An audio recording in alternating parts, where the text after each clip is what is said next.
A man saves a cat from a pile of thick mud, thinking he's just doing the right thing. But after cleaning it, he realizes it's not a cat at all. What he rescued turns out to be something wild, something endangered, and something that could unravel the quiet life he's been trying so hard to protect. As he hides the creature in his garage, someone from his past suddenly shows up, forcing him to face old wounds, new responsibilities, and a choice that could cost him everything. Why was that animal alone?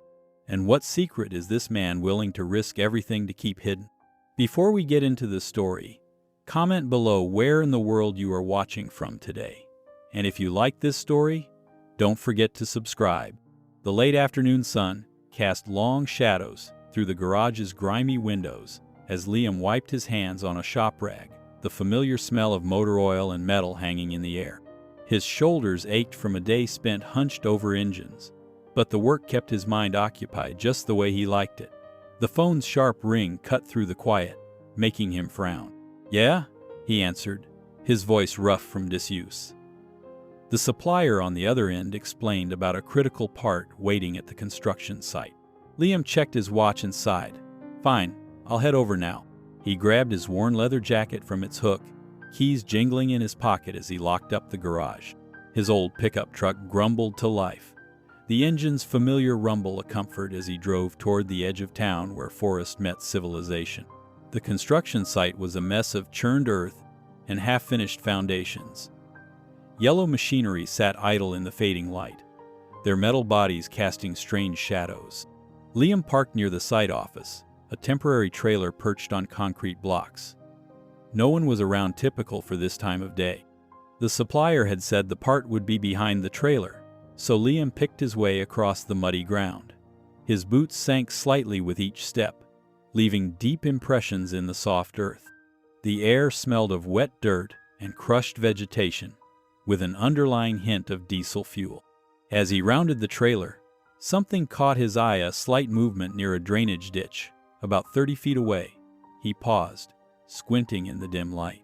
It could have been nothing, a piece of plastic caught in the wind, maybe, but something made him walk closer. The drainage ditch was half filled with muddy water, its sides steep and slick. There, partially submerged in the muck, lay a small, mud-covered form. Liam's breath caught when he saw the slight rise and fall of its chest. Whatever it was still alive.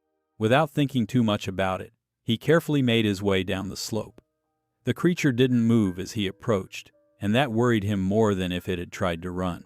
Up close, he could see it was about the size of a house cat, completely covered in thick, wet mud. "Hey there," he murmured, keeping his voice low and gentle. The animal didn't respond. Its breathing was shallow and irregular. Liam shrugged off his jacket, wincing at the cold air that immediately bit through his thin work shirt. With careful movements, he wrapped the creature in the leather, making sure to keep its head free. It felt lighter than he expected, and worryingly cold. As he climbed back up the ditch, a voice called out, "Hey, everything okay over there?" A construction foreman, in a yellow hard hat, was walking toward him, flashlight beam bouncing across the ground. "Found a cat," Liam said shortly, not stopping. "It's hurt." The foreman's expression changed, becoming uneasy. "Careful with wild things from these woods. They're not always what they seem." Liam gave a non-committal grunt and kept walking. He'd never been one for cryptic warnings or small talk. The part could wait until tomorrow right now.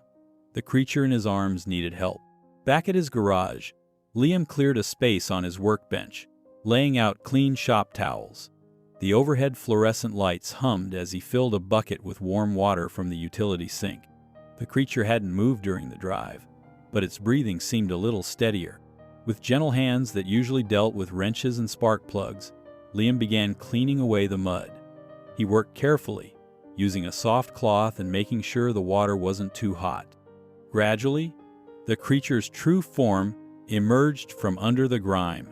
The first hint came as he cleaned its ear-tufted points, not the rounded ears of a house cat.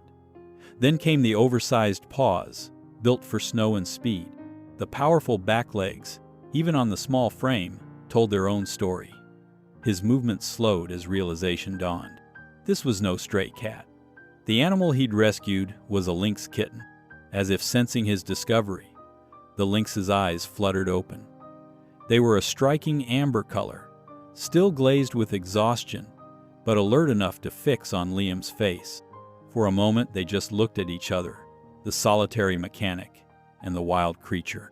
Liam knew he should probably call animal control or a wildlife center. It was the sensible thing to do. But something about those eyes, about the trust or fate that had placed this animal in his path, made him hesitate. He had an empty crate in the corner, left over from when he used to transport car parts. Working efficiently, he lined it with old blankets, creating a soft nest. The lynx kitten didn't protest as he carefully lifted it into the makeshift bed. The garage settled into silence, broken only by the tick of cooling engines and the faint sound of the lynx's breathing. Liam pulled up his work stool and sat, watching the rise and fall of the small chest. Outside, night was falling, turning the windows into black mirrors. He should be heading home to his empty house. He should be calling someone more qualified to handle wild animals. He should be doing a lot of things. Instead, he stayed, keeping vigil beside the crate, as shadows lengthened across the garage floor. The lynx had curled into a tight ball on the blankets, its newly cleaned fur showing hints of spotted pattern. Its breathing had deepened into what seemed like normal sleep. Liam found himself studying its features, the distinctive black-tipped ears, the short tail, the powerful build even in such a young animal. Hours passed, marked only by the steady tick of the clock on the wall. Liam remained at his post, as still and quiet as the machines around him. He was used to silence, to solitude, but somehow, this silence felt different, less empty, more like waiting. The last light faded from the windows, leaving only the harsh fluorescent glow. The lynx slept on, and Liam watched, wondering what tomorrow would bring, but, for now, content in the simple act of being present, of helping something wild and vulnerable find a moment's peace in his ordered world. Morning sunlight filtered through the kitchen's dusty windows as Liam leaned against the counter, his coffee mug warming his calloused hands. The house was quiet, except for the gentle hum of the refrigerator and the ticking of an old wall clock. He hadn't slept much, spending most of the night checking on the lynx kitten in the garage. The coffee was bitter and strong, just the way he liked it, simple, uncomplicated, unlike the situation he'd gotten himself into with the wild animal currently sleeping in his workspace. A sharp knock at the front door made him jump, coffee sloshing over the rim of his mug. He wasn't expecting anyone, and customers knew to go straight to the garage. Setting down his mug with a frown, he walked to the door. The sight that greeted him stopped him cold. His ex-wife Sarah stood there, and beside her was June, their 15-year-old daughter, holding a stuffed backpack and looking anywhere but at him. "What's this?" The words came out harsher than he'd intended. Sarah's lips pressed into a thin line. "I have to go out of town for work. June's staying with you for the summer. And you didn't think to call first?" Liam's jaw tightened. "I did, 3 times last week. You never answer your phone." Sarah's voice held years of familiar frustration. "Look, I know it's not ideal, but..." "Fine." Liam cut her off, stepping aside to let June in. The teenager slipped past him without a word, her dark hair hiding her face. Sarah hesitated, then handed him a folded piece of paper. "Emergency numbers, my flight information. Try to answer your phone this time." When he didn't respond, she sighed and turned away. "Bye, honey," she called to June. "I'll call when I land." Liam closed the door, turning to face his daughter. June stood in the middle of the living room, her backpack clutched like a shield.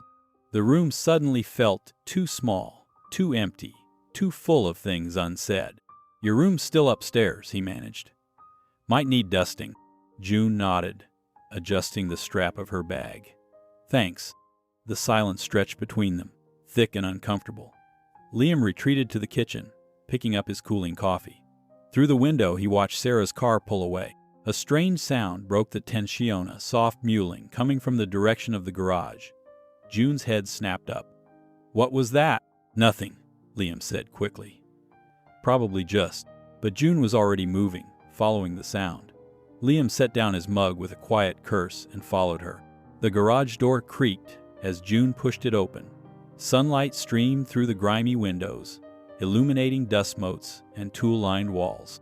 The lynx kitten lay in its makeshift bed, now awake and making small, plaintive sounds. June's reaction wasn't what Liam expected.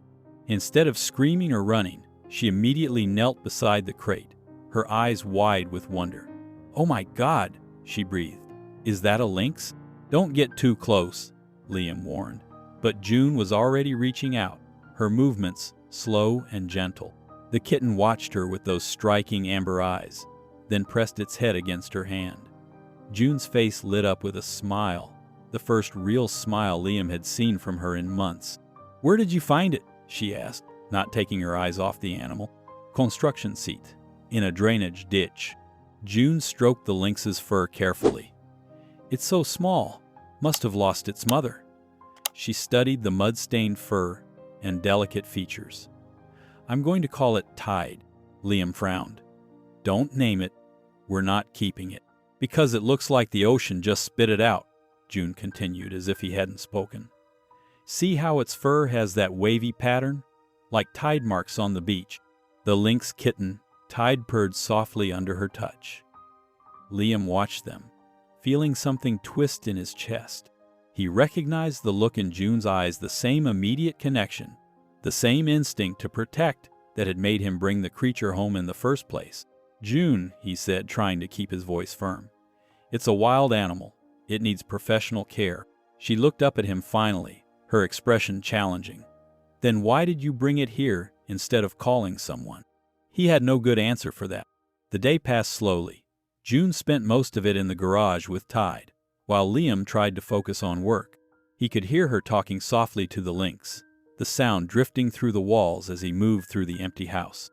At dinner, they sat across from each other at the kitchen table, the silence broken only by the scrape of forks against plates. June pushed her food around, glancing occasionally toward the garage. "What are you going to do with Tide?" she finally asked. Liam set down his fork. "I'll call someone tomorrow." "What kind of someone?" "Someone who knows how to handle wild animals." June's face fell. "They'll just put it in a cage somewhere." "It needs proper care." "We could give it proper care." June's voice held a note of pleading.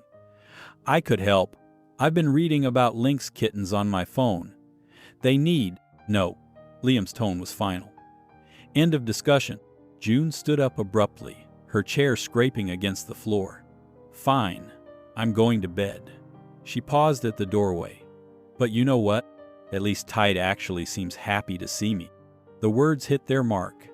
Liam listened to her footsteps on the stairs, then the sound of a door closing too hard. When the house was quiet again, he pulled out his phone and scrolled through his contacts.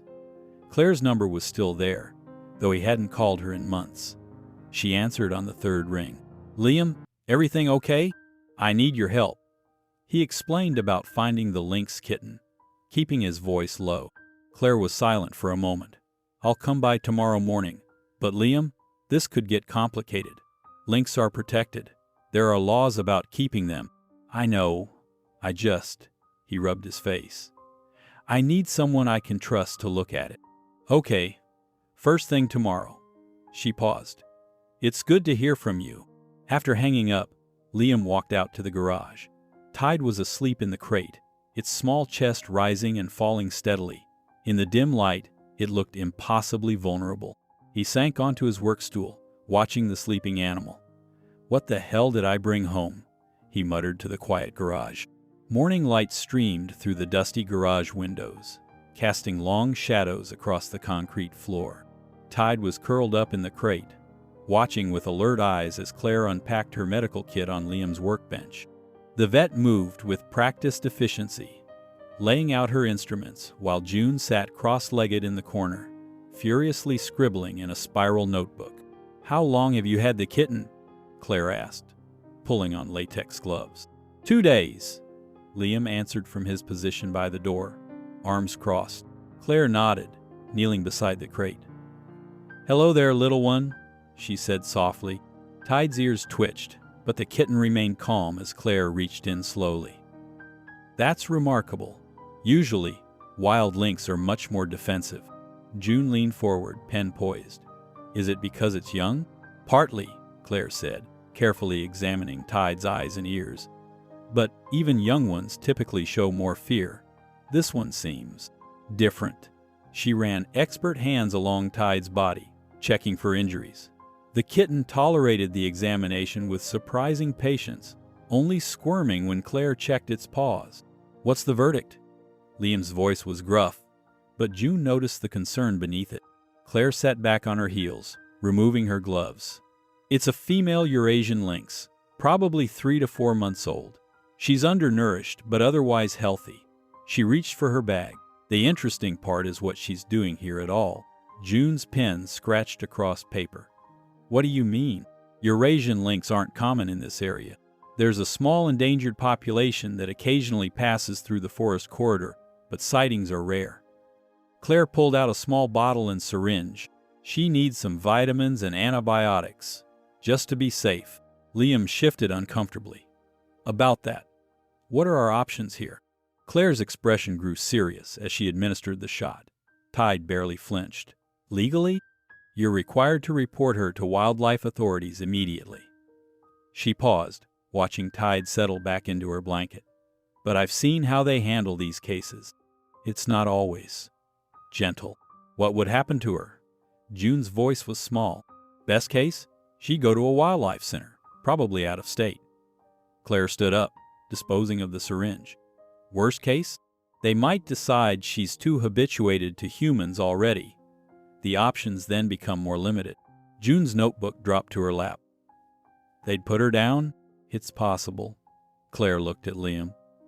Which is why I'm willing to keep quiet for 1 week. That gives us time to assess her condition and make a proper plan. She held up a finger as Liam started to speak. But I need daily updates, photos, behavior notes, eating habits, everything. I can do that. June jumped up, clutching her notebook. I've already started taking notes, and I have my camera. Hold on, Liam interrupted. Nobody agreed to keeping her yet. Claire turned to him. She needs time to regain strength before any major decisions are made. 1 week, Liam. That's all I'm asking. Liam ran a hand through his hair, looking between Claire's steady gaze and June's hopeful expression. Finally, he sighed. 1 week, but there are rules. June nodded eagerly. Anything. No visitors. Nobody can know she's here. No sharing anything online. And no, he waved his hand vaguely. Weird wildlife stuff. What does that mean? June frowned. It means we're not turning my garage into a jungle. She stays in the crate when we're not here, and everything stays normal. Clear? Crystal. June was already writing again, probably documenting the rules themselves.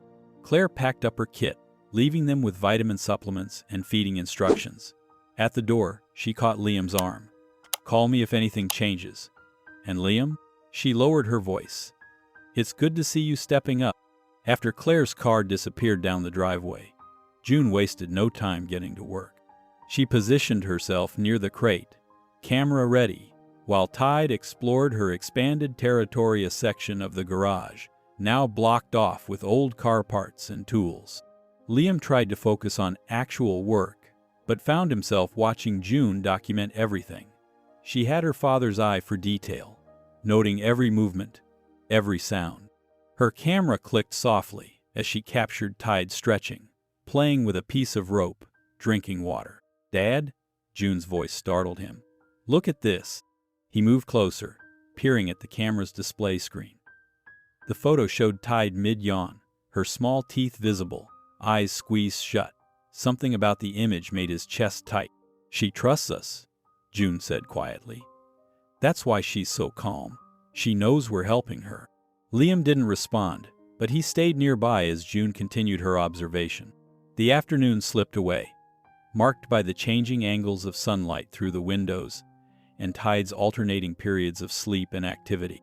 As evening approached, Liam made sandwiches, something he could manage without messing up. He brought them out to the garage, where June was still working. They sat in the open doorway, watching the sunset while Tide dozed in her crate. The silence between them was different now, still awkward, but somehow softer. Moths fluttered around the outdoor light, casting dancing shadows on the driveway. "Thanks," June said suddenly, her voice barely above a whisper, "for not turning her in." Liam took a bite of his sandwich, chewing slowly. Instead of responding, he reached behind him and grabbed something from his toolbox, a heavy-duty flashlight, the kind he used for nighttime repairs. "Here," he said, holding it out, "in case you check on her at night." June took the flashlight, a small smile playing at the corners of her mouth. They finished their sandwiches in silence, listening to Tide's soft breathing and the distant sound of crickets starting their evening chorus. Dawn crept through June's bedroom window, painting the walls in soft shades of pink and gold. She'd been awake for hours, sitting cross-legged on her bed with her laptop balanced on her knees. The screen's glow illuminated her face as she carefully adjusted the contrast on a photo of Tide. The image captured the lynx kitten mid-stretch, her tawny fur catching the garage's dim light. June had taken dozens of pictures yesterday, but this one was special. She could see every detail of Tide's distinctive facial markings, the delicate tufts on her ears, the powerful build of even her young frame. June's fingers hovered over the keyboard. She knew she shouldn't. Dad's rules had been clear: no sharing online. But these photos were too beautiful to keep hidden. After a moment's hesitation, she opened Instagram and created a new account at Ghost Paws, private, anonymous, just for documenting Tide's journey. For her first post, she chose a simpler image: Tide's paw resting in her open palm, showing the size difference. The kitten's paw pad was surprisingly soft, despite its wild nature. June typed out a caption: "Sometimes wildness finds you in the most unexpected places. Wildlife. Mysterious." Her heart raced as she hit post. Downstairs, she found Liam already in the garage, checking on Tide. The kitten was alert, watching them with those intelligent, golden eyes. June pulled out her phone, where she'd saved screenshots of wildlife rehabilitation guidelines. "We need to feed her small portions throughout the day," she said, showing Liam the screen. "Raw meat, cut into pieces she can manage." Liam frowned at the package of meat he'd bought. "Seems like a lot." "She's undernourished, remember. Claire said she needs to build up strength." June began cutting the meat into careful portions. "The guidelines say young lynx need frequent meals to—" "Since when are you an expert?" Liam interrupted, but his tone wasn't harsh. June kept cutting. "Since I spent all night reading about lynx rehabilitation." Liam watched as she offered Tide a small piece of meat. The kitten sniffed it cautiously, before taking it with surprising gentleness. "Fine," he said finally. "But we follow the portions exactly. No extras." "Deal." June smiled, knowing she'd won this round. Throughout the morning, they settled into an odd routine. Liam worked on a stubborn engine, tools clanking against metal, while June alternated between feeding Tide and documenting her progress. During one quiet moment, she caught a perfect shot. Liam bent over the engine, concentration etched on his face, while Tide watched curiously from her designated area. The garage light caught the grease on his hands and the gleam in Tide's eyes. June's finger hovered over the share button on her phone, but she couldn't bring herself to post it. Not yet. It felt too personal, too real. The rumble of heavy machinery interrupted her thoughts. Construction trucks. June grabbed her bike from beside the garage, ignoring Liam's questioning look. "Just going for a quick ride." She pedaled down the familiar roads until she reached the construction site where Liam had found Tide. Hiding her bike behind some trees, she crept closer, staying hidden in the foliage. Two workers in orange vests stood near a bulldozer, sharing a thermos of coffee. Their voices carried clearly in the morning air. "Tell you what," one said, "my kid would love one of them wildcats. Saw tracks again yesterday. Bigger ones this time." His companion laughed. "Yeah, good luck catching one. Though might be worth something if you did." "Heard some guy in the next county paid good money for an exotic pet," the first worker continued. "Wouldn't mind getting my hands on one of them kittens." June's stomach churned. She'd seen enough. Pushing her bike through the undergrowth until she was out of earshot, she mounted and pedaled hard for home, her mind racing. Tide wasn't alone. There were other Links in these woods, maybe even her family, and people were looking for them. Back at the garage, she found Tide more energetic than before. The kitten had finished her afternoon portion and was taking tentative steps around her enclosed area, still unsteady but growing stronger. June watched her move, noting how her natural grace showed through despite her weakness. Unable to resist, she took another photo. This one captured Tide looking directly at the camera, her eyes catching the light in an otherworldly way. The golden irises seemed to glow against her dark pupils, creating an almost mystical effect. June opened Instagram again, this time more confident in her post. She uploaded the iPhoto with no caption, letting the image speak for itself. Within minutes, a notification popped up. A prominent wildlife photography account had reposted it. Stunning capture of what appears to be a lynx or bobcat eye. Anyone care to weigh in? Wildlife photography. Mysterious wildlife. Comments began appearing rapidly. Definitely lynx. Look at that eye structure. Where was this taken? Beautiful shot, more please. June's heart pounded as she watched the numbers climb. She'd been careful, no identifying details, no location tags, nothing to connect the photo to them. But still, seeing Tide's photo spreading across the internet made her both excited and nervous. "June!" Liam's voice called from the kitchen. "Dinner's ready!" She glanced at Tide, who had settled back into her blankets, content and fed. Then at her laptop screen, where the @GhostPaws account sat open in a separate tab, notifications still appearing. Slowly, she closed the lid, leaving the window open but hidden. "Coming!" she called back, taking one last look at the sleeping kitten before heading inside. Morning sunlight streamed through the garage's dusty windows, casting long shadows across the concrete floor. June rubbed sleep from her eyes as she made her way down the creaky stairs, camera already in hand. The sound of movement from the garage quickened her pace. Inside, she found Tide already awake and exploring. The lynx kitten moved with more confidence now, her previously wobbly steps replaced by careful, deliberate movements. She padded around the perimeter of her designated area, whiskers twitching as she investigated every corner. "Good morning, beautiful," June whispered, reaching for the container of pre-cut meat they'd stored in the small garage refrigerator. Tide's ears perked up at her voice, golden eyes fixing on the approaching food.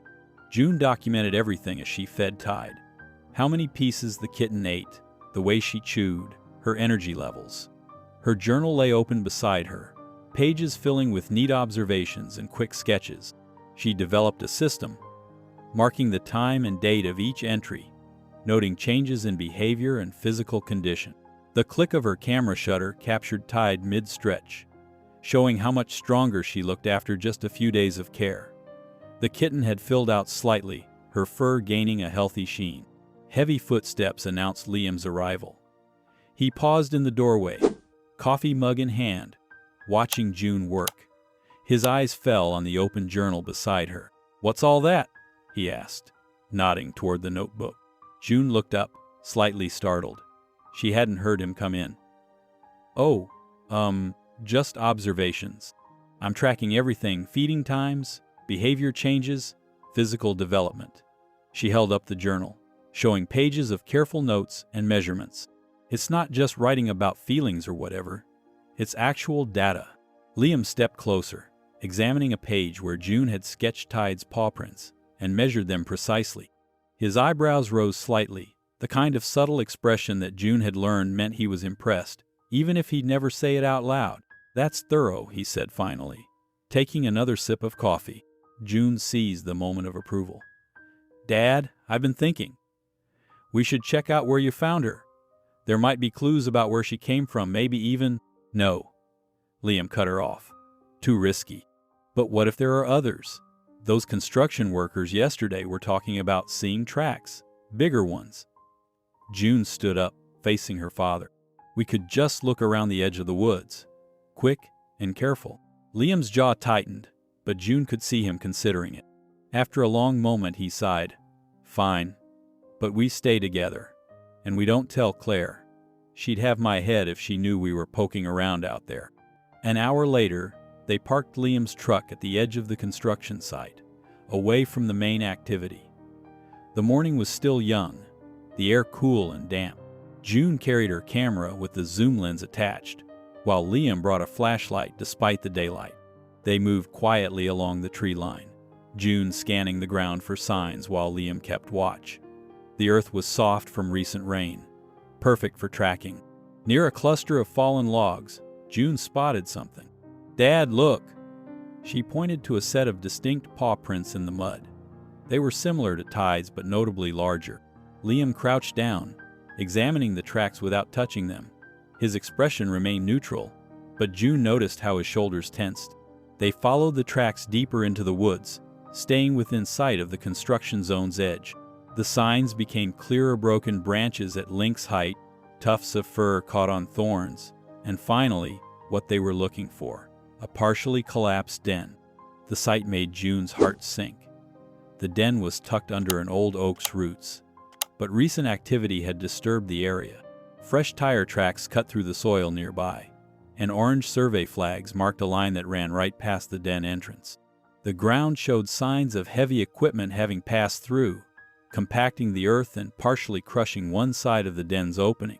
June lifted her camera, capturing the scene in detail: the tire tracks, the flags, the damaged den entrance. She zoomed in on what looked like smaller paw prints leading away from the den, similar in size to Tide's. "We should go," Liam said quietly, his eyes scanning the trees. "We've seen enough." As they turned to leave, a voice called out behind them. "Hey! Liam!"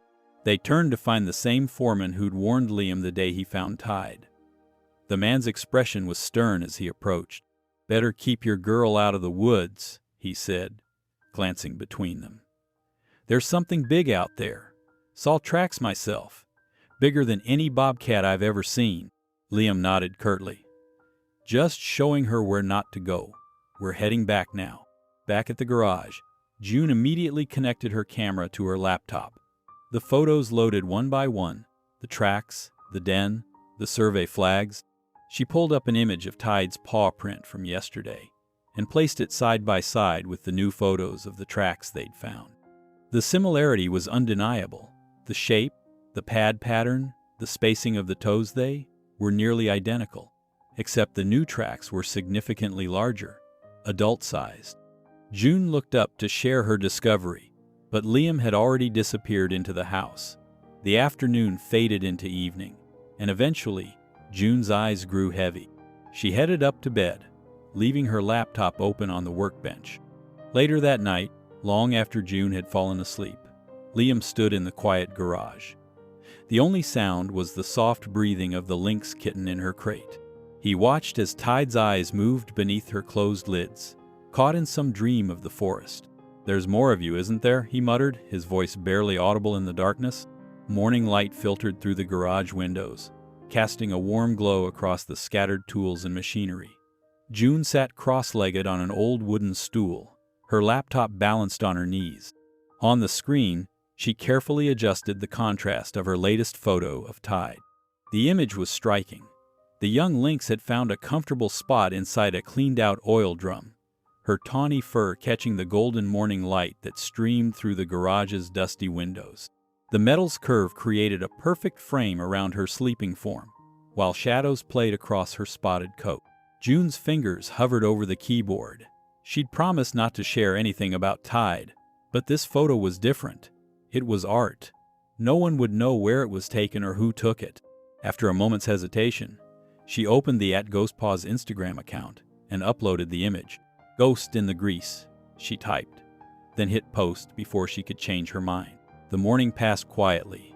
June helped Liam with some basic tasks around the garage, all while sneaking occasional glances at her phone. By early afternoon, she noticed the notification count climbing rapidly. Curious, she opened the app and nearly dropped her phone. The wildlife blog Wildlife Lens had shared her photo. Their caption read, "Stunning capture of what appears to be a juvenile Eurasian lynx in an unexpected setting. Photographer unknown. Wildlife photography, big cats. Conservation. Comments poured in beneath both posts. Is this real? That's definitely a lynx kitten. Where was this taken? Someone should check if this is legal. June's heart raced.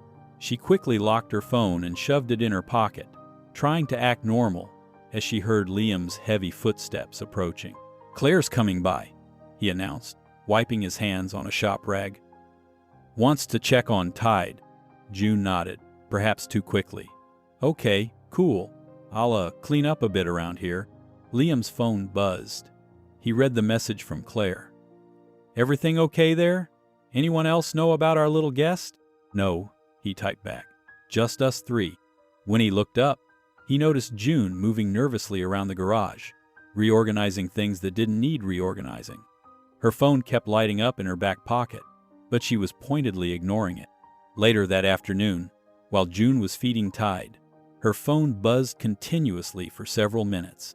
Liam watched as she tried to silence it without drawing attention, but the device kept lighting up with notification after notification. "What's going on with your phone?" he asked, his voice carrying that dangerous calm she recognized from rare but serious moments. June's shoulders tensed. "Nothing." "June." His tone left no room for evasion. She turned to face him, clutching her phone protectively. I posted a few pictures. That's all. No names, no faces, nothing that could—" "You what?" Liam's voice was quiet but sharp. "It's just an anonymous account. Nobody knows it's us, or where we are. I was careful." "Careful?" Liam's voice rose. "You call this careful? Posting pictures of an endangered animal we're keeping illegally? Nobody knows it's illegal. They just think it's art." June shot back, her own anger rising. "You can't just hide everything all the time. Sometimes people need to see." "See what?" Liam cut her off. "See us get arrested? See Tide taken away?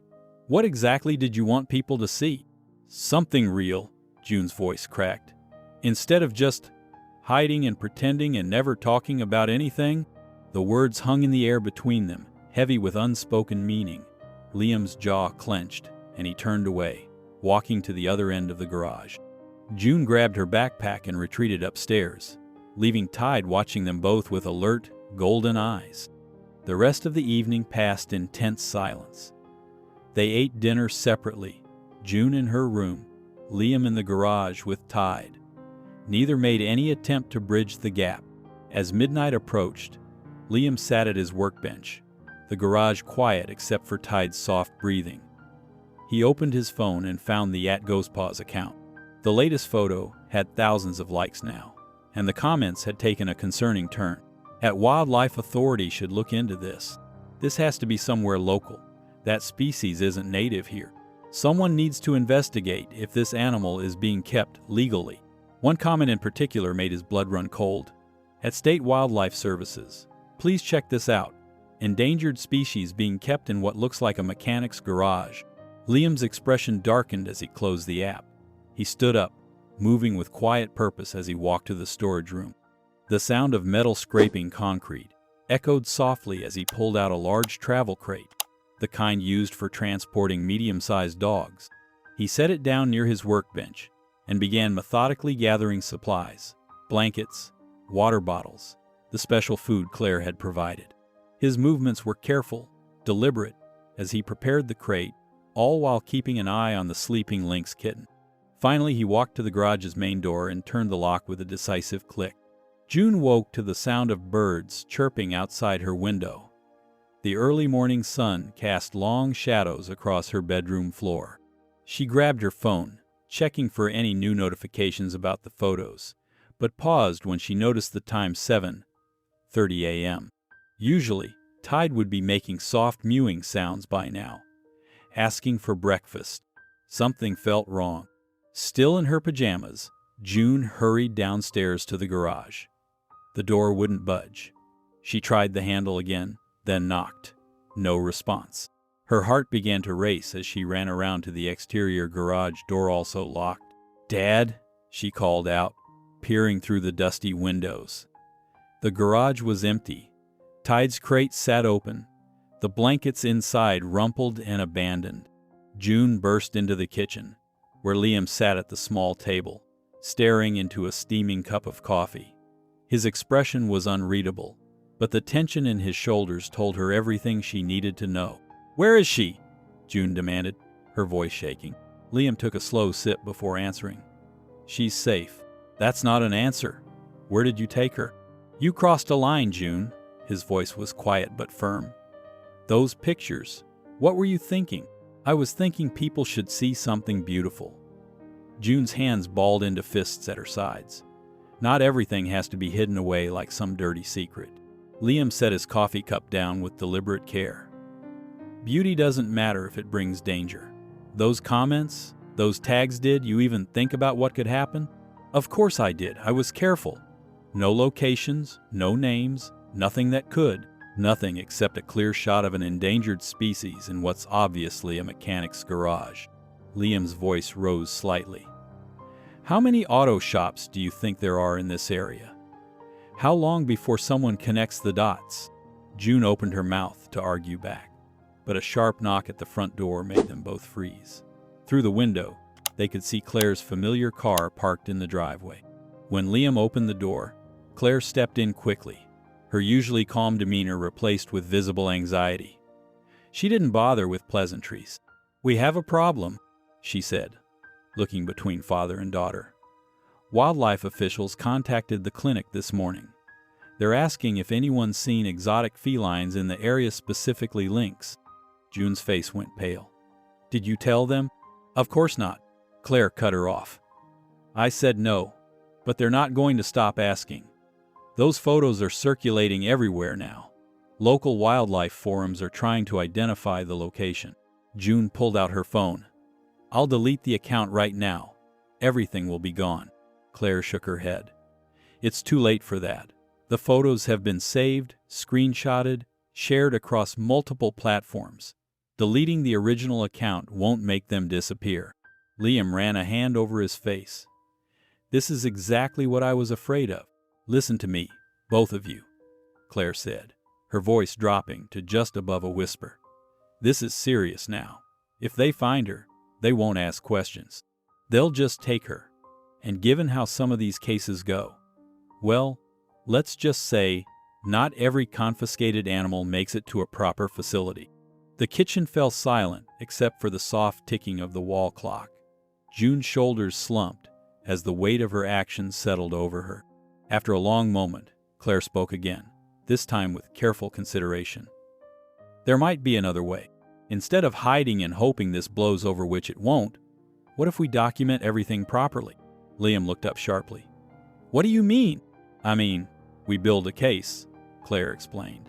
"Document Tide's condition when you found her, her recovery progress, everything we've done to care for her. Then we approach the Wildlife Rehabilitation Center directly on our terms, with evidence that we've acted in the animal's best interest." "They'd still take her," Liam pointed out. "Yes, but they might work with us on a proper release plan, instead of just confiscating her." Claire turned to June. "Those detailed notes you've been keeping, those photos showing her recovery, they could help prove we're not just some people keeping an exotic pet for fun." June straightened up, a glimmer of hope in her eyes. "I have everything logged: feeding schedules, behavior changes, measurements." "It's still risky," Liam said, but his tone had softened slightly. "Riskier than waiting for officials to show up with a warrant?" Claire countered. The conversation was interrupted by a familiar sound from outside, a soft mewing carried on the morning breeze. June's head snapped toward the noise. "She's in the old shed, isn't she?" she asked her father. "Behind the garage?" Liam nodded slowly. "I moved her before dawn.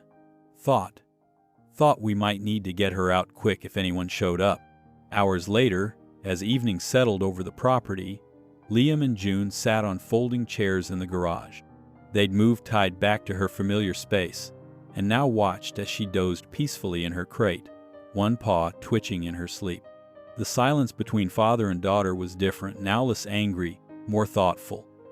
Finally, Liam spoke. "One shot," he said quietly. "One plan. If it fails, we turn her in safely. Agreed?" June nodded, her throat tight with emotion. "Agreed." She reached for her backpack and pulled out her notebook, the one filled with weeks of careful observations. With steady hands, she turned to a fresh page and wrote at the top in clear letters, "Case for release."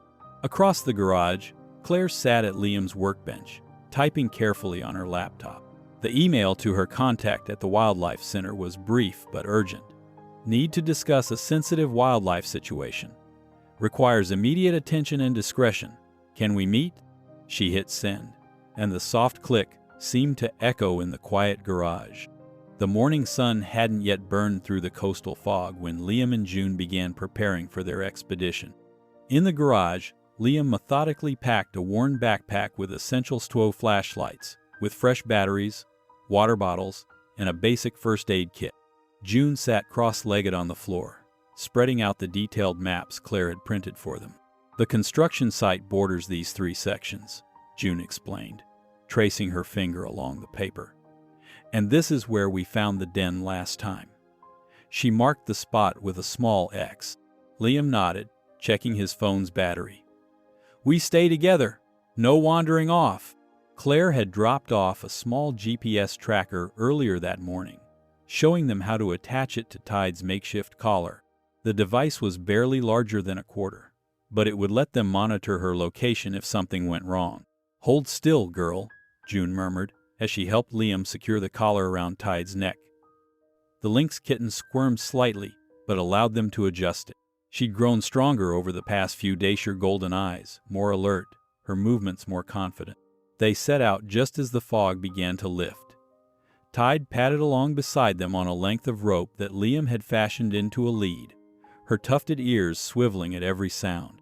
The morning air was heavy with moisture, making the forest smell rich with decay and new growth. Following their previous route, they moved carefully through the tree line. The changes were immediately apparent. Where there had been untouched forest floor just days ago, fresh tire tracks now cut deep grooves into the earth. Yellow survey tape fluttered from tree branches like artificial leaves, marking future cutting lines. They're moving faster than before, Liam muttered, stepping over a fallen branch. June raised her camera, documenting the new damage. The collapsed den they'd discovered earlier looked even worse. The entrance had completely caved in, crushed by what looked like heavy machinery tracks. She photographed these too, making sure to capture the scale of destruction. Dad, look at this! June crouched near a fallen log, pointing to something dark on the ground. It's scat. Lynx scat. She pulled out her notebook, jotting down the location and time. It's fresh, maybe from last night. Liam examined it without touching. Could be from whatever I saw that day, the bigger one. They pressed on, Tide leading them deeper into the forest. The lynx kitten seemed more animated now, nose to the ground, occasionally making soft, chirping sounds. About 20 minutes in, June spotted distinctive marks on a tree trunk. 4 parallel lines scored deep into the bark. Claw marks, she whispered, raising her camera again. Adult lynx use these to mark territory. Tide pulled at her lead, whining softly. Her whole body was alert now, focused on something they couldn't see. Liam checked the GPS tracker on his phone. They were still within the safe zone Claire had marked, but not by much. They found a rocky clearing ahead, partially hidden by dense undergrowth. It was a natural bottleneck in the landscape, the kind of place animals might use as a regular pathway.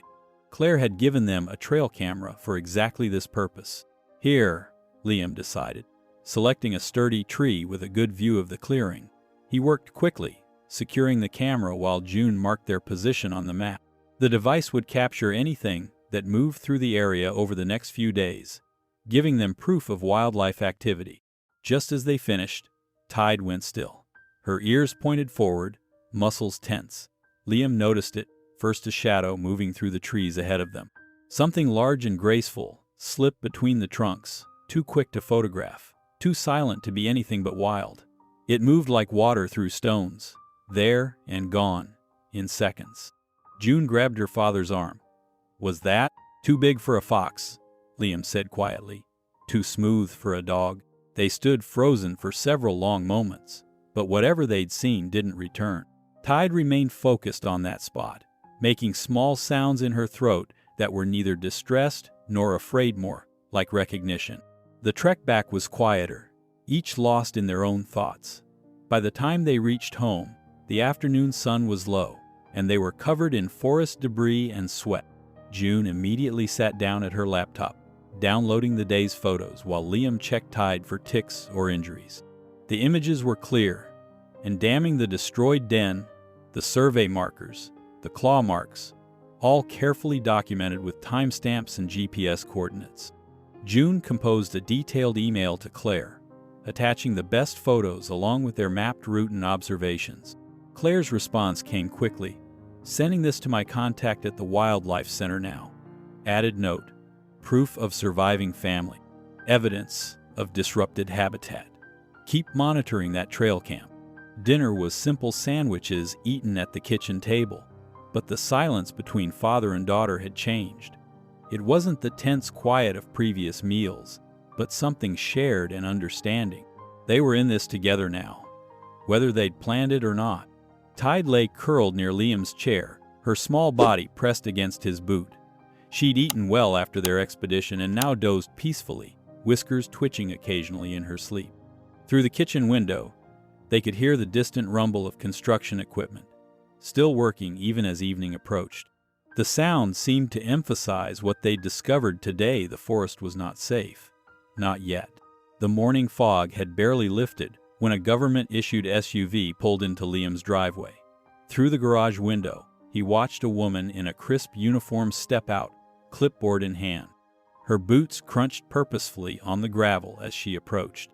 Liam wiped his hands on a shop rag and met her at the garage entrance. Her badge read, Wildlife Protection Officer M. Bell. "Mr. Thompson?" She smiled professionally. "I'm Officer Marin Bell. Do you have a moment?" Liam nodded once, keeping his expression neutral. "What can I help you with? We've received some concerning reports about this property." She glanced past him into the garage. "Anonymous tips suggesting someone might be keeping a large wild feline here, possibly a lynx." Liam's face remained carefully blank. "That so? Given the endangered status of the local lynx population, we take these reports very seriously." She adjusted her stance, clipboard ready. "Would you mind if I took a look around?" "Actually, I would mind." Liam's voice was calm but firm. "This is private property, and I'm in the middle of work. Unless you have a warrant, I'll have to ask you to leave." Officer Bell's smile tightened slightly. "Mr. Thompson, cooperation would make this much easier for everyone involved. I understand. But I know my rights." Liam crossed his arms. "No warrant, no search." She studied him for a long moment, then reached into her pocket and pulled out a business card. "Very well. But you should know, we'll be back with the proper paperwork." She held out the card. "When we do, any resistance will only complicate matters." Liam took the card without comment. Officer Bell turned to leave, then paused. "If there is a protected species being kept here illegally, that's a serious offense. Think carefully about your next steps." He watched her drive away, waiting until the SUV disappeared around the bend before hurrying inside. June was already at the kitchen window, face pale. "Dad, don't panic," he said, though his own heart was racing. "But delete that Instagram account. Now. And don't post anything else anywhere." June grabbed her laptop with shaking hands. "What if they've already seen it? What if they traced it somehow? We'll deal with that if it happens." Liam checked his phone. "Right now, we need to check that trail cam footage." They huddled over the laptop as June downloaded the memory card. The nighttime footage was grainy but clear enough, a large lynx moving with fluid grace through the rocky clearing. It circled the collapsed den several times, nose to the ground, ears alert. The size and markings matched Tide's perfectly. "That has to be her mother," June whispered. She zoomed in on a frame where the lynx faced the camera directly. Its eyes glowed in the infrared light, wild and aware. "Look how healthy she is. She's still out there, looking for Tide." Liam was already texting Claire. Within minutes she replied, "Sending to Dr. Halverson now. Hold tight." They waited in tense silence. June paced the kitchen, while Liam cleaned the same wrench 3 times. Finally, Claire forwarded Halverson's response. Interesting footage. Visual evidence suggests adult female, good condition. Habitat disruption, concerning if verified. Will drive down tomorrow to assess situation personally. Maintain discretion until then. Is that good? June asked. Better than nothing. Liam checked his watch. But we need to move Tide somewhere less obvious, just in case that officer comes back sooner. They spent the afternoon rearranging the garage, creating a hidden space behind some old engine blocks. Tide watched them curiously from her crate, occasionally chirping when they came near. As evening fell, the lynx kitten grew restless. She paced her enclosure, making small, distressed sounds unlike her usual calm behavior. After watching her for several minutes, Liam made a decision. "Let's give her some air," he said, unlatching the crate. "The yard's fenced, she'll be safe enough." They led Tide outside. The evening air was cool and damp, carrying scents from the forest. Tide's nose worked constantly as she explored the small yard, but she kept returning to the back fence, staring intently toward the dark tree line. June crouched beside her, gentle fingers stroking the tufted ears. "She knows something we don't," she whispered. Liam watched them both, mind racing through contingency plans. Finally, he ushered them back inside. He checked every lock twice, secured the memory card in his wallet, and walked the perimeter of the garage one last time. "We'll need more than proof," he muttered, more to himself than June. "We need time." The sun had barely cleared the horizon when Claire's old station wagon pulled into Liam's driveway. She carried her medical kit and a thick folder of papers, her face tight with worry as she hurried inside. "How's our patient?" she asked, following Liam to the garage. Tide lay curled in her crate, her usual bright eyes dulled. When Claire approached, the lynx's ears flattened against her head, and she pressed herself against the back of the enclosure. "She's been like that since last night," Liam said, running a hand through his hair. "Barely touched her breakfast." Claire knelt beside the crate, speaking in soft, soothing tones as she began her examination. June watched from nearby, clutching her notebook with white knuckles. "Her vitals are okay," Claire murmured, gentle fingers checking Tide's muscles and joints. "But her behavior..." She frowned as Tide shrank away from a piece of offered meat. "This isn't good. She's showing clear signs of stress." "What kind of stress?" June asked, pen poised. Claire sat back on her heels, sighing. "The kind that comes from being in too small a space, from being somewhere she shouldn't be." She looked at Liam. "She needs more room to move, to hunt, to be wild, or she needs to go," Liam finished quietly. June's pen clattered to the floor. "No, we can't just give up on her." "It's not giving up," Liam said, his voice strained. "That wildlife officer yesterday, she'll be back with a warrant if they find Tide here. So we'll hide her better," June's voice cracked. "We'll move her somewhere else." Claire touched June's arm gently. "Honey, keeping her hidden isn't sustainable, and it might not be what's best for her." "Dad?" June turned to Liam, her eyes pleading. "Tell me you're not really thinking about turning her in." Liam couldn't meet her gaze. He stared at his grease-stained hands instead. Maybe it would be safer for everyone before this gets worse." "You mean safer for you?" June's words cut like ice. "Because that's what you do, isn't it? When things get hard, you just give up." "June!" Liam reached for her, but she jerked away. "You gave up on Mom. You gave up on us." She grabbed her camera bag from the workbench. "And now you're giving up on Tide." She stormed toward the door, pausing only to throw one last bitter comment over her shoulder. "At least you're consistent." The door slammed behind her, leaving a heavy silence in the garage. Claire's phone buzzed, breaking the tension. She stepped outside to take the call, leaving Liam alone with Tide. He watched the lynx curl tighter in her crate, her eyes following something he couldn't see. When Claire returned, her expression was grim. "That was Halverson. He's been delayed by some emergency at another site. Won't be here until tomorrow afternoon." Liam nodded numbly. "Maybe that's better. Give June time to cool off." But as the afternoon stretched into evening, June didn't return. Liam tried to work on a carburetor, but his hands kept slipping. He checked his phone every few minutes, telling himself she was just being dramatic, just needed space.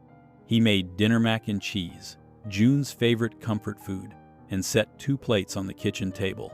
The minutes ticked by. The food grew cold. Outside, the sun set in a blaze of orange and purple. By 9 o'clock, worry had settled like lead in his stomach. He called June's phone, but it went straight to voicemail. He texted Claire, "Have you heard from her?" The reply was instant. "No."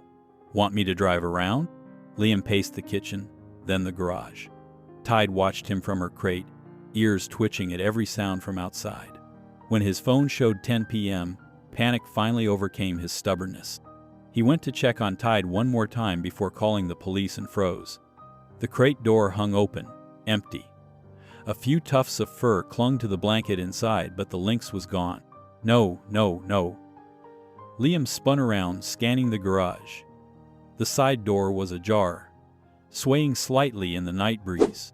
In the dirt outside, clear as a signal flare, was a line of small paw prints leading toward the trees. His heart hammered against his ribs as understanding hit. June hadn't just run off to sulk. She'd taken Tide with her. Liam grabbed the nearest flashlight and shrugged on his work jacket, not bothering to zip it. The beam of light bounced across the yard as he ran, following those damning prints toward the dark wall of the forest. Behind him, the garage light spilled out like a beacon, but ahead, only darkness waited. He plunged into the trees, branches whipping at his face. "June!" His voice echoed through the shadows. "June!" Only the wind answered, rustling through leaves that looked black in the darkness. The paw prints had vanished in the undergrowth, leaving him with nothing but fear and a dying flashlight to guide his way. The beam of Liam's flashlight cut through the darkness, sweeping across fallen logs and thick underbrush. His boots crunched on dead leaves as he followed the meandering trail of paw prints, his heart pounding harder with each step. "June!" His voice echoed through the trees. "Answer me!" The night air felt thick and heavy, carrying the earthy scent of damp soil and pine needles. Branches scratched at his jacket as he pushed through dense patches of forest, the weak light barely illuminating the path ahead.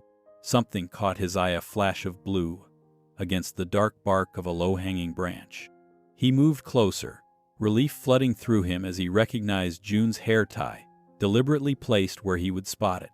She was leaving him a trail to follow.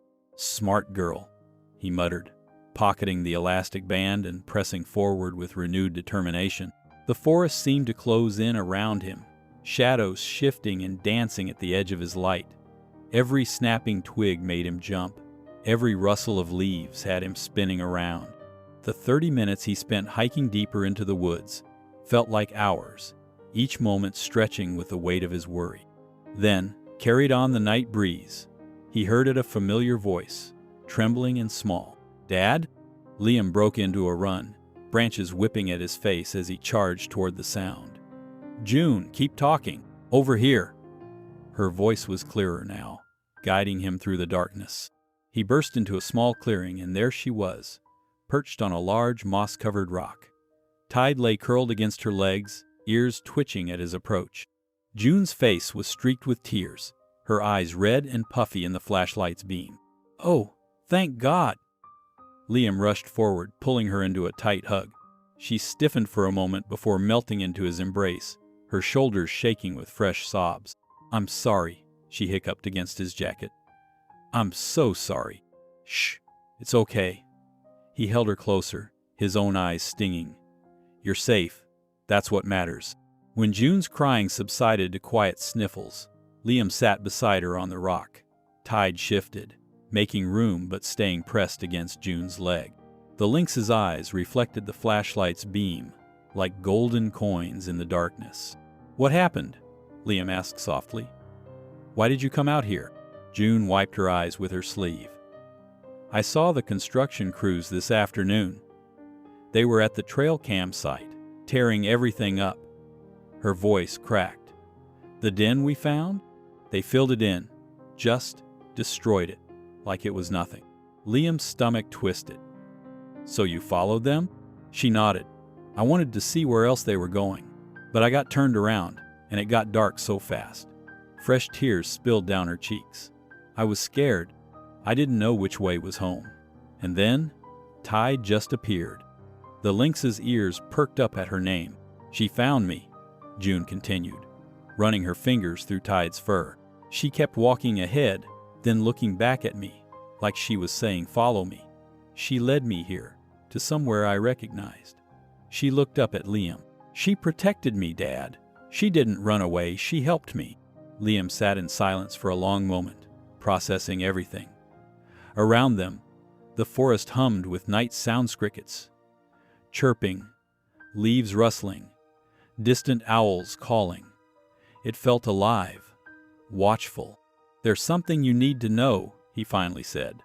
"That wildlife officer, Marin, she came by the garage this morning. She's getting a warrant." June's hand tightened in Tide's fur. "What does that mean?" "It means we're out of time."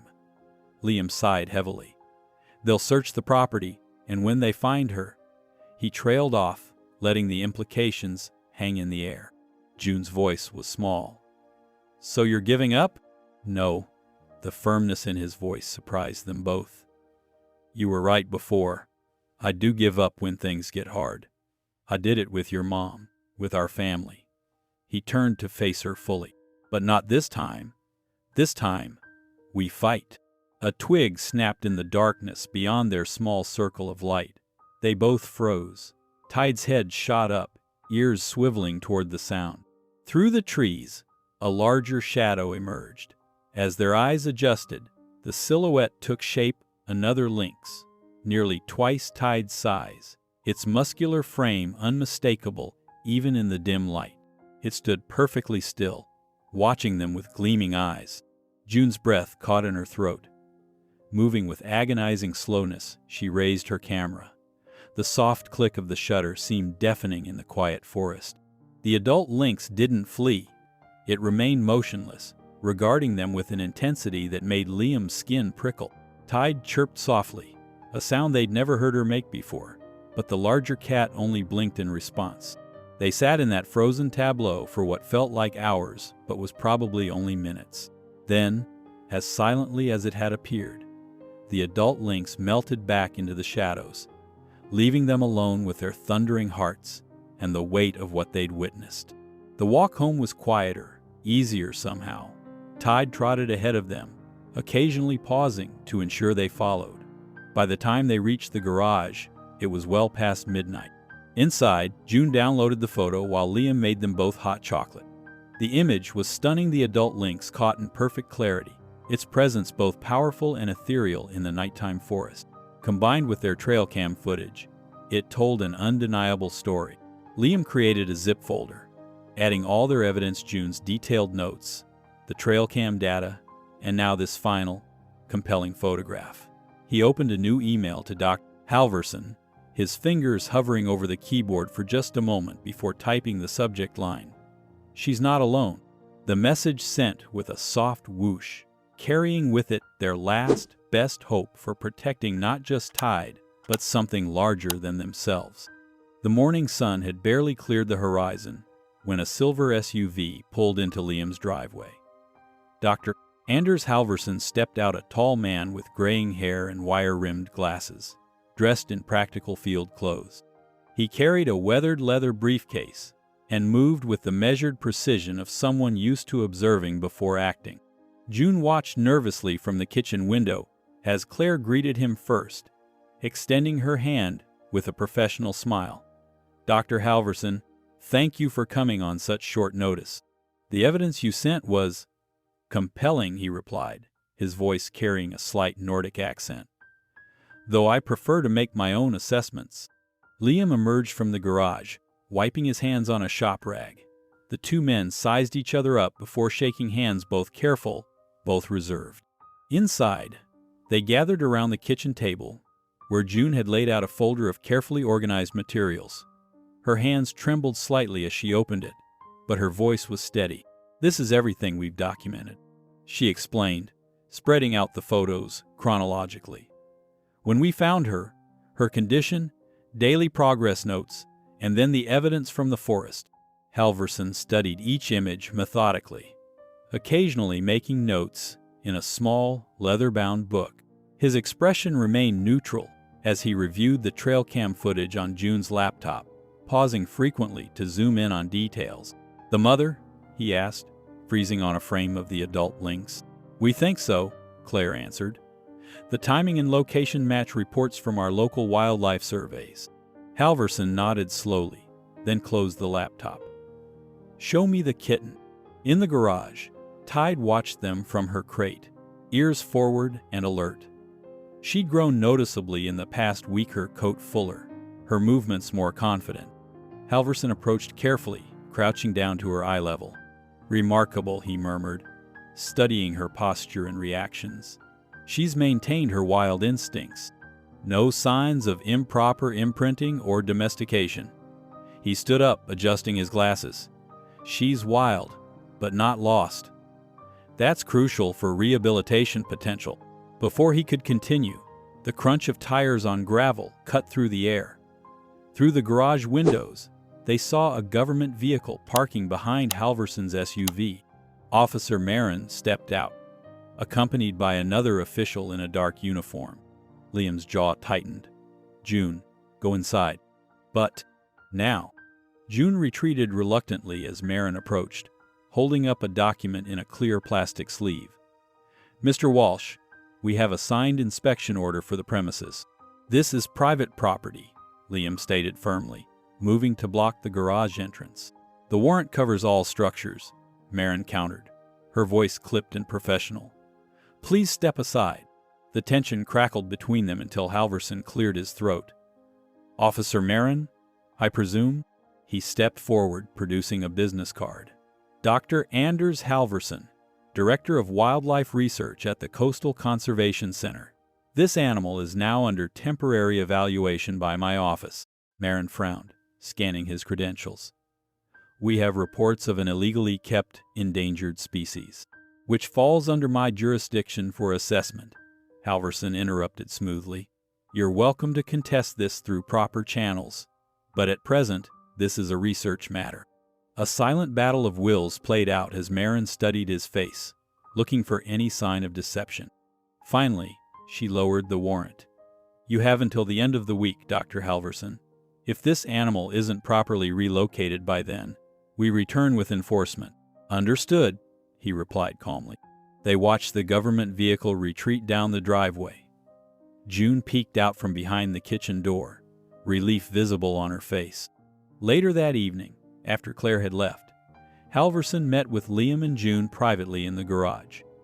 Tide dozed in her crate while they talked, the setting sun painting long shadows across the concrete floor. "I have a proposal," Halverson began, spreading a map across Liam's workbench. "Here, the new coastal reserve. We've had confirmed sightings of the adult female in this area." His finger traced a line along the forest edge. "It's protected land, far enough from development to support a small population." June leaned forward eagerly. "You think we could release Tide there?" "Potentially. But I need evidence the habitat is still viable. Recent development has changed the landscape. We need to document the hunting grounds, water sources, den sites." He looked up at them. 3 days isn't much time." "I can help," June offered quickly. "I know how to track them now, and I have all the camera equipment. And I can fix your truck," Liam added, surprising them both. At their questioning looks, he shrugged. "Claire mentioned your field vehicle was having transmission issues. You can't reach the deeper zones without it." Halverson studied them both, then nodded slowly. "Very well. We start tomorrow. June, you'll assist with documentation. Mr. Walsh, the vehicle is at the center. I'll have it towed here first thing." "What about Tide?" June asked. "She stays here until we confirm the release site. Keep her routine normal." He packed up his map and stood. 3 days to prove this can work. Are you both prepared for that?" Liam and June exchanged a look, father and daughter, finally united in purpose. "Yes," they answered together. The morning air felt crisp and full of possibility as June carefully packed her camera equipment into a weatherproof bag. She double-checked each lens, making sure they were clean and ready. Her drone, fully charged, sat in its protective case beside a stack of extra batteries. In the garage, the steady sound of metal on metal rang out as Liam made final adjustments to the Wildlife Center's old truck. The vehicle had seen better days, but under his careful hands, the transmission now purred smoothly. Grease stained his forearms as he closed the hood with a satisfying thunk. Tide paced near the open garage door, her tail twitching back and forth. She seemed to sense something was different today. Her eyes followed every movement, ears constantly swiveling to catch new sounds.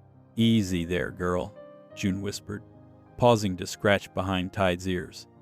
The lynx leaned into her touch briefly, before resuming her nervous patrol. The crunch of tires announced Claire's arrival. She stepped out of her truck carrying a small medical kit, her expression professional but tense. "Morning?" she called out, setting the kit on Liam's workbench. "Just a precaution," she added, noting June's worried look. "The sedatives are mild only, if we need them for transport." Dr. Halverson arrived moments later in his silver SUV. He carried several metal cases of scientific equipment and a handheld GPS unit. After greeting everyone with brief nods, he approached June. "This is a survey-grade beacon," he explained, handing her the GPS device. "We need to mark any viable habitat features, water sources, possible den sites, hunting grounds. Be thorough. The more data points we have, the stronger our case for relocation." June nodded, studying the device's screen. "I won't miss anything." Liam finished loading their gear into the back of the newly repaired truck. They secured Tide in a reinforced transport crate, padding it with familiar blankets from the garage. She went in without protest, but kept making soft chirping sounds. "Ready?" Liam asked, looking at each of them in turn. The truck bounced along forgotten logging roads, pushing deeper into the forest than June had ever been. Massive trees crowded close to the trail, their branches creating a cathedral-like canopy overhead. Liam navigated carefully, avoiding the worst ruts and fallen debris. "Stop here," Halverson called out after about 40 minutes. "This is the edge of the restricted zone." They unloaded in a small clearing. June immediately began documenting everything she saw. Fresh lynx scat near a fallen log, deep claw marks on a tree trunk, a set of large paw prints pressed into mud near a spring-fed stream. "Look at this," she called excitedly, pointing to what appeared to be a natural game trail. "It's well used, multiple species." Halverson examined the signs and made notes in his field journal. "Good eye. This suggests regular hunting patterns." June unpacked her drone and ran through the pre-flight checks. The small aircraft hummed to life, rising smoothly above the tree line. Through her controller screen, she could see the vast expanse of untouched forest stretching toward the coast. "The habitat is pristine here," Claire observed, watching the live feed over June's shoulder. "No development for miles." A sharp cry split the air, wild and familiar. Everyone froze. In her crate, Tide responded with a similar call, more urgent now. Halverson nodded to Liam. "It's time. Release her here." With careful movements, Liam opened the crate door. Tide hesitated at the threshold, sniffing the air. Her muscles tensed, tail low but alert. Then, in one fluid motion, she darted into the underbrush. "There," June whispered urgently, pointing across the clearing. A larger lynx stood partially hidden by a fallen tree, muscular and battle-scarred, but calm. Its golden eyes studied them without fear. Tide appeared at the edge of the clearing, and for a breathtaking moment, both cats were visible together. June's camera clicked rapidly, capturing frame after frame. The adult lynx, possibly Tide's mother, made a soft chuffing sound. Tide took a tentative step forward. The setting sun painted them both in amber light, turning their fur to fire. "Got it," June breathed, checking her camera screen. The shot was perfect. Two generations of wild beauty, reunited against all odds. Working quickly but quietly, the team set up motion-activated cameras in weatherproof housings. Claire and Halverson placed food and water stations at strategic points around the clearing's edge, careful not to make them too obvious. As they packed up their gear, Halverson moved to stand beside Liam. Both men watched the spot where the lynxes had disappeared into the growing shadows. "She belongs here," Halverson said simply. The drive home was quiet, filled with the gentle rumble of the engine and the soft whisper of tires on dirt. June pressed her forehead against the cool window glass, a small smile playing at the corners of her mouth. The moon hung low and bright above the trees, lighting their way home. Liam's hands were steady on the wheel, his shoulders relaxed for the first time in days. The empty crate rattled softly in the back with each bump in the road, a reminder of what they'd gained by letting go. 3 days passed like a held breath. When Marin's black SUV pulled up to the garage, 2 additional wildlife officers stepped out behind her. Their uniforms were crisp, their expressions stern. Marin clutched a thick folder of official documents, her boots crunching purposefully on the gravel. But Dr. Halverson was already waiting by the door, his own collection of files and a laptop tucked under his arm. The morning sun caught his glasses as he nodded politely to the officers. "Officer Bell," he said, addressing Marin, "I've been expecting you. Shall we review the evidence inside?" Marin's eyes narrowed slightly, but she followed him into the garage's small office. The other officers hung back, scanning the premises with practiced eyes. Inside, Halverson wasted no time. He opened his laptop and began playing the drone footage, crystal-clear images of pristine forest, natural game trails, and most importantly, the adult lynx moving confidently through its territory. The camera trap photos came next, showing Tide's successful integration into the wild habitat. "As you can see," Halverson explained, his voice steady and professional, "we've documented extensive behavioral data." He handed Marin a thick binder filled with GPS coordinates, feeding patterns, and detailed observation notes. The juvenile has successfully reintegrated with what appears to be its mother or close relative. Marin flipped through the pages, her expression gradually softening. When she reached the formal case file labeled "Reintegration of Juvenile Lynx," approved, she paused. "This is thorough," she admitted, studying the signature of her department head at the bottom of the approval form. Her eyes lingered on a particularly striking photo of Tide and the adult lynx together in the clearing, both animals alert and clearly thriving. The other officers had drifted closer, drawn by the images on the laptop screen. One whistled softly at footage of Tide successfully hunting with the older lynx. Marin closed the file and straightened her uniform. "You got lucky," she said, but there was a hint of respect in her voice. "But you did good." Without another word, she turned and walked out, her officers following behind. Later that afternoon, June sat cross-legged on her bed, her laptop balanced on her knees. She took a deep breath and opened her Instagram account. @Ghost Paws disappeared with a few clicks, replaced by @Tide Returned.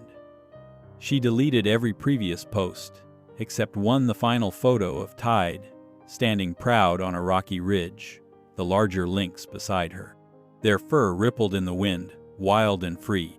Her fingers hovered over the keyboard before typing the caption, "Not ours to keep, just ours to help." She hit post and closed the laptop, feeling lighter somehow. In the garage, Liam was organizing his tools when he found an envelope propped against his toolbox. Inside was a handwritten note from Halverson, thanking him for his dedication to Tide's welfare. Beneath the note lay a gleaming new field toolbox, professional grade, with a proposal attached. Would he consider maintaining the Wildlife Center's vehicles part-time? The work would be steady, if not glamorous. The rumble of Claire's truck interrupted his thoughts. She burst through the door, waving a document excitedly. "They've paused the construction permits," she announced, catching her breath. "Environmental Review Board is taking another look at the whole area. The habitat is protected, at least for now." Liam nodded, allowing himself a small smile. He ran his hand along the new toolbox, already thinking about the repairs he could do for the center. Weeks passed quickly after that. Summer drew to a close, and June's departure date loomed. Her room slowly emptied as she packed her clothes and books into worn duffel bags. The wall above her desk, once covered in wildlife photos, now held only memories. Before zipping her final bag, June walked to the garage.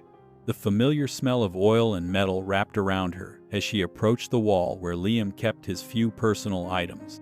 There, Next to a faded photograph of him in military fatigues, she carefully pinned her favorite shot of Tidy the lynx, mid-leap across a stream, powerful and graceful. They didn't speak much that morning. They didn't need to. The silence between them had changed, become comfortable somehow. Liam loaded her bags into his truck, and they drove to the bus stop in the pale morning light. Just before June stepped toward the waiting bus, Liam reached into his jacket pocket. He pulled out a small package wrapped in brown paper and tied with twine. "If you're gonna chase ghosts," he said gruffly, pressing it into her hands, "might as well shoot them right." June unwrapped it carefully. Inside lay a professional camera lens, exactly the kind she'd been saving up for. She looked up, but Liam had already stepped back, hands in his pockets. She boarded the bus, finding a window seat. As the engine rumbled to life, she raised her hand in a single wave. Through the glass, she saw Liam return the gesture before turning away. The garage felt different when Liam returned, quieter, but not empty. He began organizing his tools for the day's work. A gust of wind rattled the chain-link fence outside. In the growing morning light, a shadow moved at the forest's edge.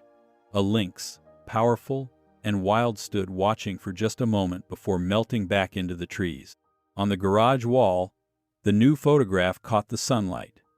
Tied on her cliff, fur ruffled by mountain winds, untamed and alive. Exactly as she was meant to be. If you enjoyed the story of Liam and Tide, I handpicked this next story that you will enjoy. Please don't miss this one. Click here to watch it.